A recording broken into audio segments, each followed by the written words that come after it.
Chase Hooper is on his way out of the UFC. I don't say that lightly, but he's coming off of two first round TKO losses and just missed weight yesterday by 1.5 pounds. He's 3-2 in his last five fights, which is healthy.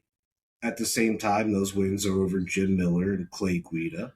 Fights a much younger fighter should absolutely win. No disrespect to Jim Miller, but a man in his 40s generally is expected to lose to the much younger fighter.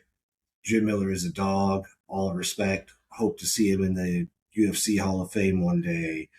But when we absolutely look at what Chase Hooper is doing, he got destroyed and brutally stopped by Steve Garcia in his last fight at featherweight.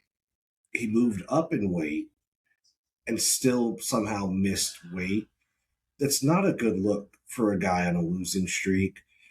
And his opponent is 0-2 in the UFC. Ramirez still does carry extreme power. He's got 8 wins. 7 of them were finishes, 5 by TKO or KO, 2 by submission. He's not somebody that can be overlooked. And I start to wonder, if Chase Hooper loses this, how does the UFC view a man on a 3 fight losing streak who also missed weight after moving up?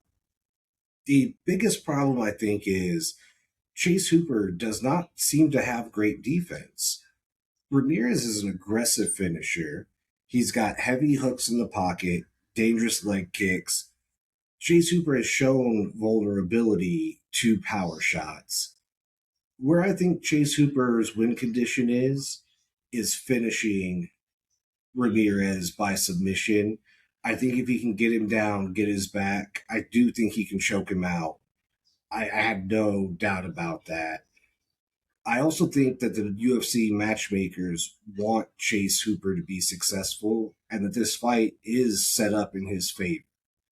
There's nothing really impressive about the level of competition from Ramirez and his overall professional record, especially in the UFC being 0-2.